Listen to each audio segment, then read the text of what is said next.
meu amigo, minha amiga, né? Hoje eu estou aqui com uma grande figura aqui do ABC, da cidade de Mauá, né? Estado de São Paulo. Também aqui de São Paulo, né? Sou muito conhecida, Daniel Costa Brava. Que sobrenome bonito, hein? Tudo bem, Daniel? Como é que você está? Tudo bem, graças a Deus, né? A gente está aí prestigiando aqui a TV HSJ, né? Afinal de contas é a nossa TV, né? É isso? Aprendeu o nome já, está contratado já. Opa, aí sim, hein? Daniel, você já tinha escutado alguma coisa da TV, assim, nós estamos com trabalho já, né, se contratando alguns profissionais, e a gente já estava de olho nesse craque aqui, né? Ele vai estar falando de um assunto extraordinário. Que assunto que é, Daniel? Conta pra gente as novidades aqui. Então, primeiro eu acho interessante essa proposta de uma TV voltada justamente à variedade. A gente sabe que a gente tem uma dificuldade muito grande hoje em dia em ter uma boa programação. E essa proposta da HSJ, eu acho que vem acrescentar mais essa deficiência que tinha, né, na TV aberta. Eu acho legal. Bom, a nossa proposta, pelo menos inicialmente, seria contar história, né, mas de uma maneira diferente, de uma maneira suave, de uma maneira leve e não maçante. Eu acho que aqui no Brasil a gente tem muita dificuldade em conhecer história, a gente tem muita dificuldade em conhecer a nossa história. Conhece muita história e não a história. Exatamente, seria só aquilo que a gente chama de história oficial. Mas o que acontece nos bastidores? Sim. O que acontece por trás dessa história oficial? Eu acho que isso é muito interessante, a gente pode descobrir coisas interessantes sobre nós mesmos e sobre a nossa história.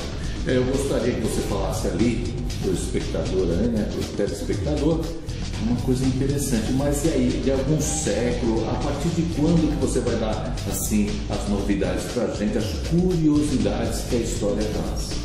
Bom, olhando ali para a telinha. Sim. Eu acho bem interessante, o que eu acho interessante na história é que a partir do começo do século XIX existiu o que a gente chama de história positivista. Então ela era contada a partir do ponto de vista daquele que escrevia a história. Só para você ter um exemplo, por exemplo, era muito comum a gente aprender no ensino fundamental ou mesmo no ensino médio quem foram os construtores das pirâmides. Logo todo mundo falava assim, foram os faraós Quéopes, Quéfren, Miquelinos, né? Porque eles eram os grandes faraós. Mas a gente esquecia que quem realmente construiu a pirâmide foi aquele trabalhador. O povão, né? O povão. Ele mão na massa, a gente sempre contou a história sobre o ponto de vista dos heróis, dos vitoriosos. Então, quando alguém ganhava uma guerra, a gente falava, o general fulano de tal ganhou. Mas, na verdade, quem ganhou aquela guerra foi aquele soldado. O ponto de vista do soldado. Então, essa história, depois no começo do século XIX, que a gente chama de escola de análise, né, que é a história material dialética, chama, né? Escola ela vem escola de análise. Né? Ela começou com Marc Bloch na França, né? Então ela vem contar essa outra visão. Engraçado que o Leonardo Boff, que é um filho conhecido, ele fala assim que Teologia da Libertação. Teologia da Libertação. Lembrei. O Boff ele fala assim que todo ponto de vista é vista a partir de um ponto. Então, o que a gente vê é que a partir do momento que você olha, do jeito que a gente está olhando, por exemplo, para a câmera, o telespectador a gente está ali, tendo essa visão. Ele de lá para cá, ele está tendo uma outra visão, porque ele está em outro ponto, né? Então, o ponto de vista dele com relação a nós é um ponto de vista diferente. E a história também é assim. Dois lados da visão, né? Dois lados. Por isso que ela é dialética, né? E a história, é claro, ela é dinâmica. Embora muitos pensam que a história ela está parada no tempo, como um fato consumado, ela não está parada no tempo. Porque de repente, Jonas, a gente descobre, a arqueologia, por exemplo, descobre um fato novo. Aí lança à luz aquele fato que a gente pensou que já estava encerrado. Recentemente, por exemplo, fizeram uma tomografia. Olha, só um segundinho, né? Sim. Costa Bravo. Que assunto extraordinário. Estou gostando, você também está gostando. Ótimo, história é bom. Recentemente, por exemplo, você sabe que os ossos do primeiro imperador do Brasil, Dom Pedro I, estavam lá na frente do famoso Museu de Ipiranga, que agora é Museu Paulista. Exatamente. E levaram lá no Hospital das Clínicas, inclusive com outro nome, fizeram exame de tomografia, tanto nos ossos dele como nas das duas esposas, que é a primeira Maria Leopoldina e a segunda Amélia Letzenberg. Isso. E dizia-se muito que a dona Leopoldina havia morrido devido aos maus tratos impostos pelo imperador. Né? Falaram inclusive que ele empurrou ela de uma escada, fêmur quebrado. É o que a história ensina. É o que a história ensina. E descobriu-se que, na verdade, com esse exame de tomografia, que ela não tem nenhum osso fraturado. Então ele não era tão violento do jeito que a gente pensava que ele era. Que ele era bom pai, a gente já sabia, mas ele tinha a fama de ser muito mau esposo. E agora essa fama de mau esposo, ela está saindo um pouco da história também. São coisas assim que a gente pretende falar. Olha, Daniel, qual que foi assim, a ideia que você está trazendo isso para o telespectador? Porque a gente sabe que há dúvida da história, né, que se conta por aí, que se lê, né? Mas assim, onde você teve essa ideia de levar isso aí para a televisão? Eu acho que vem da própria necessidade que eu tinha de descobrir fatos da história. Durante algum tempo, eu sempre percebia que a história era muito certinha. E eu pensava assim, será que a história realmente é assim certinha? Será que ela não tem alguma vertente? Será que alguma coisa não está se encaixando aqui? Né? Porque acho que o principal do estudo da história, da gente compreender a história, é justamente para querer saber o que a gente faz hoje. Exatamente. Por que a gente faz o que a gente faz hoje? Por que a gente se comporta dessa maneira? Por que nós brasileiros comemos arroz com feijão? Exatamente. Por que nós gostamos do samba, do futebol e tal? Então, acho que a história é bem isso assim. Foi dessa cachaçinha, né? O pessoal que curte, né? Talvez. Aliás, a cachaça agora é um produto internacional. Exportada, né? Exportada. Então, dessa necessidade de resgatar essa história que vem isso aí. É claro que a gente está falando aqui a título só de curiosidades, né? Mas tem coisas muito mais interessantes na história que eu acho que vale a pena a gente aprender, para a gente poder se resolver. E falando da história do Brasil, da história do mundo, a gente vai estar falando um pouco da gente mesmo. Exatamente.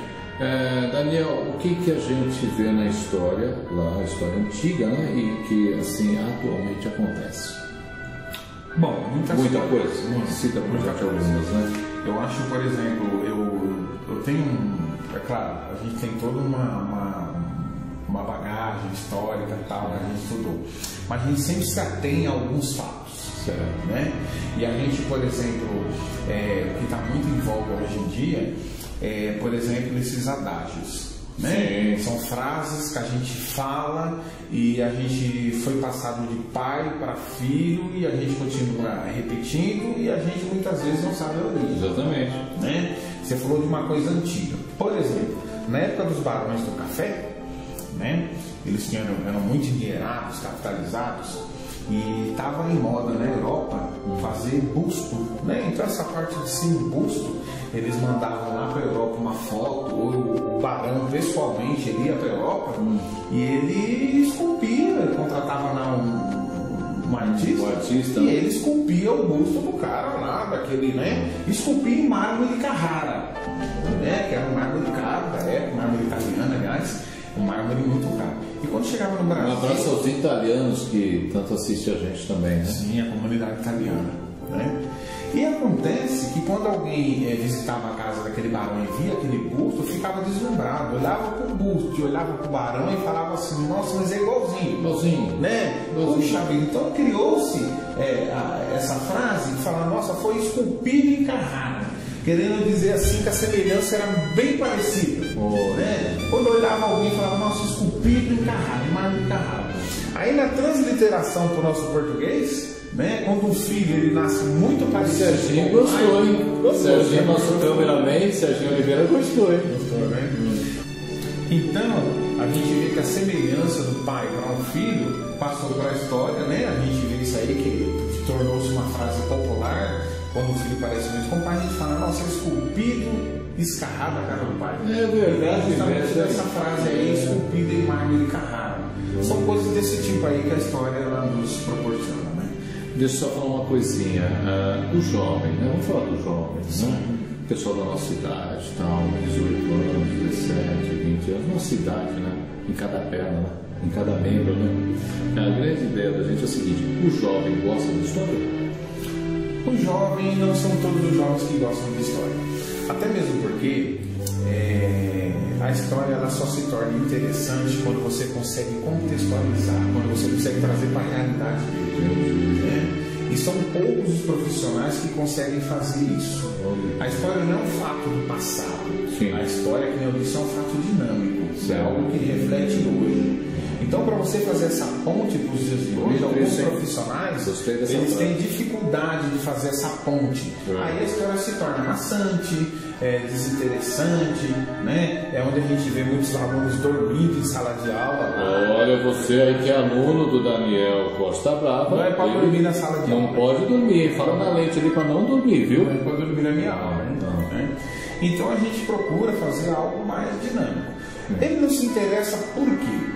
Eu acho que a história ela tem concorrentes hoje em dia que fazem com que as pessoas tenham uma alternativa. Né? Entendi. Tem aí o advento da própria internet. Ela ajuda bastante aí?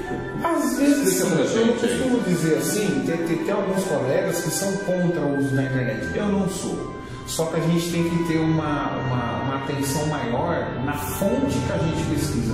Tem muita fonte errada na internet, tem muita informação errada na internet. Entendi. Né? Então é interessante, toda vez que se pesquisar na internet, saber também a fonte, a origem. Senão você pode estar obtendo uma informação errada.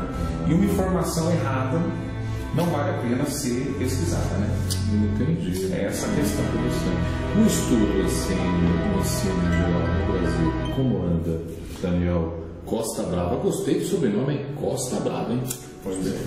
Bom, agora você falou de um assunto que ele é... Te coloquei no paredão agora, hein? Ele me colocou... Se eu fosse mulher, eu ia falar que você me colocou numa saia justa. Tá vendo? Mas a educação no país... Isso porque eu sou amigo do Daniel Costa Brava, hein? A educação no país, de uma forma geral, ela está tendo alguma dificuldade, principalmente porque todo mundo tenta resolver sozinho, Jonas. Né?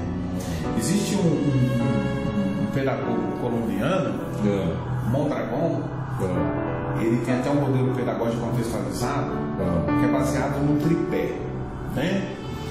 Sociedade, família e Estado.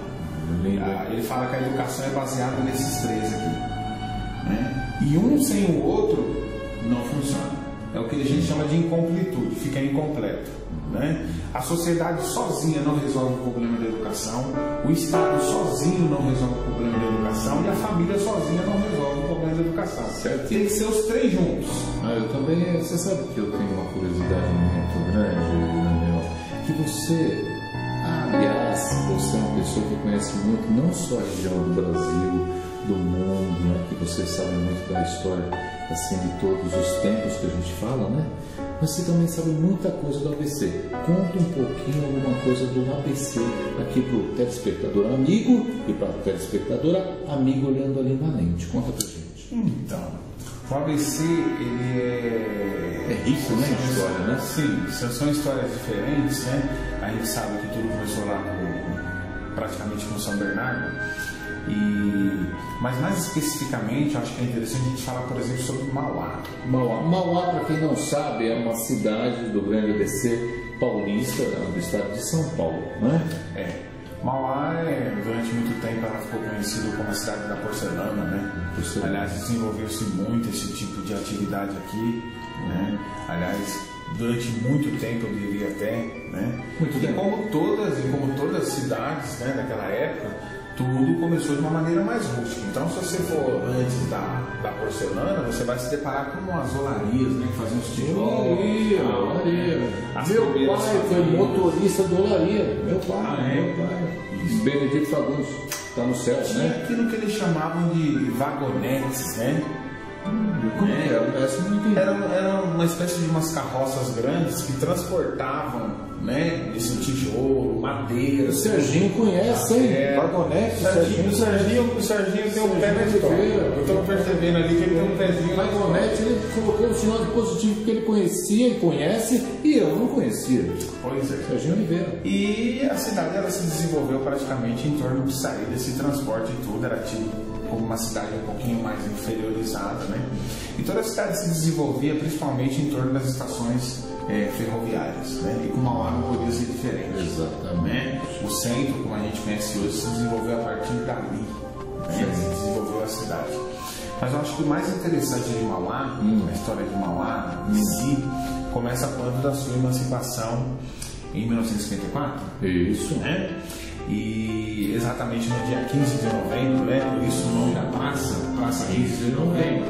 Apesar da gente comemorar o aniversário de Mauá dia 8 de dezembro, em homenagem à Imaculada Conceição. Exatamente. Né? Mas a emancipação ocorreu dia 15 de novembro, não por um acaso era o dia de comemoração da proclamação da República do Brasil, e foi o dia que Mauá passou a ser uma cidade emancipada, né? De lá para cá, Mauá tem ganhado autonomia, uma cidade relativamente nova, né? Pertinho das outras, né? Eu não sou de Mauá, eu sou da cidade vizinha de São Caetano. Eu vim para Mauá em 1972. Aliás, vamos mandar um abraço aí para a galera de São Caetano, Santo André, Diadema, Ribeirão Pires, Paranapiacaba. Galera, um beijo, viu? É isso aí. Gosto muito de São Caetano, né? Minha terra natal, mas eu tenho uma paixão assim especial por Mauá, né? Eu me considero mauaense. Eu já notei que você ficou emocionado, os olhos lacrimejou. Eu estou vendo daqui quando ele falou da cidade de Mauá. Que bonito, viu? Foi aqui que eu praticamente me criei, foi aqui que eu fiz os meus amigos, foi aqui que eu tive a oportunidade de poder estudar, né? Eu sempre tive uma infância muito pobre, uma família muito numerosa, né? E Mauá nos acolheu assim com os braços abertos. Eu devo muito do que sou hoje à cidade de Mauá. Eu tenho um carinho especial por Mauá. Conta agora, você vai contar dessa infância pobre dos irmãos. Quantos irmãos? Bom, 9 irmãos. Conta um pouquinho agora da pessoa, Daniel, que eu fiquei curioso, e o telespectador amigo e a telespectadora amiga também ficou. Bom, é difícil eu falar da minha vida pessoal, porque eu teria que ter, o Serginho sinalizou ali sim, eu precisaria de ter pelo menos uma hora, Serginho, falar da vida. E olha que eu não sou tão velho assim, eu cheguei aos 20 anos agora. Né? Mas você vai ter esse tempo que você vai estar com a gente no programa falando de história e da vida pessoal também. Tá certo. Tá bom? Eu vejo na educação a superação daquilo que eu sou, né? Então acho que na cidade que eu morava, Mauá, tinha uma grande discriminação, viu, Jonas? Tinha pessoas que tinham vergonha de falar que moravam aqui. Aliás, os habitantes de Mauá eram reconhecidos pelos pés sujos de barro. O Elvio Nogueira falou isso daí, eu não sabia disso, eu não sabia. Mauá sempre teve assim a parte do contexto, né, de São Paulo e tal. E eu tinha tudo para ter uma vida totalmente diferente da vida que eu tinha hoje.